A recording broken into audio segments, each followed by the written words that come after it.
Hey everyone, for this episode of Coins in History, we have an 1893 2 centavos coin from Argentina. The coin is engraved by Frenchman Eugene-André Udine.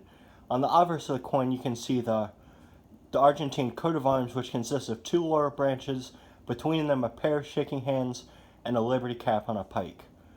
This side also has the words República Argentina, meaning Argentinian Republic, and the date at the bottom, 1893.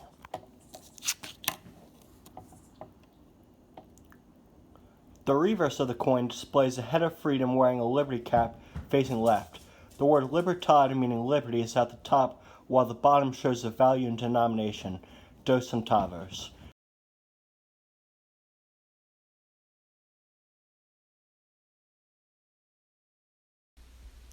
Now we'll investigate what was going on the year this coin was minted in Argentina.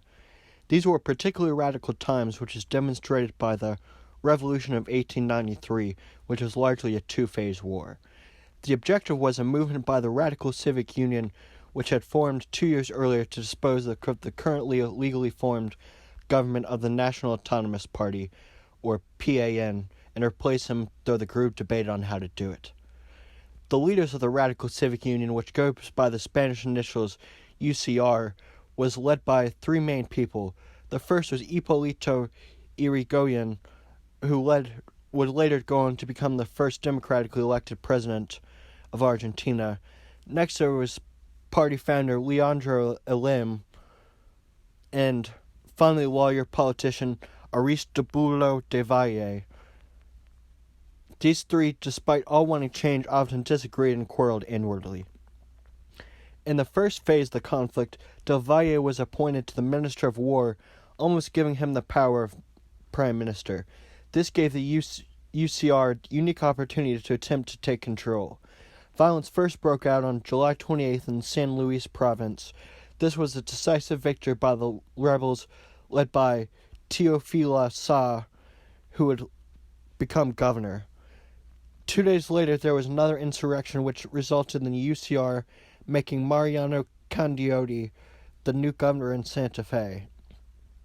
At the same time, the largest and most well-organized movement was going on in Buenos Aires province, which was led by Yrigoyen himself.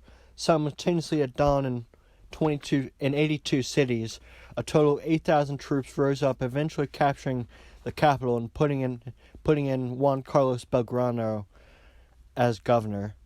After this, cracks began to form in the plans. Del Valle, supported by Yrigoyen, refused to launch a coup against Sáenz Peña, who had given him power. Instead, he called for free elections.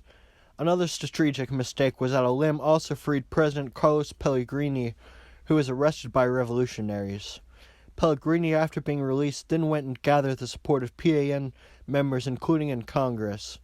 Del Valle was encouraged one more time to stage a coup, but he refused and then stepped down from his position.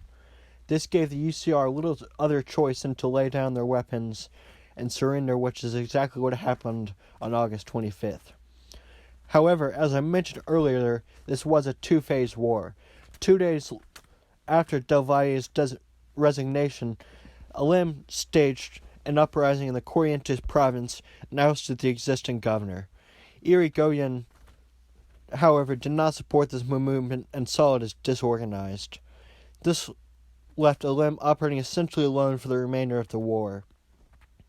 After this new uprising, the government began to take control and to fight the revolution. Governor Candioti was captured and numerous troops and boats were sent in to quell the rebellions. One of these boats, the ARA Los Andes, mutinied, sparking the naval battle of El Espinillo. The result was that Los Andes retreated to harbor, and the attacking boats threatened to bomb the city if revolutionaries would not back down. This effectively put an end to the revolution.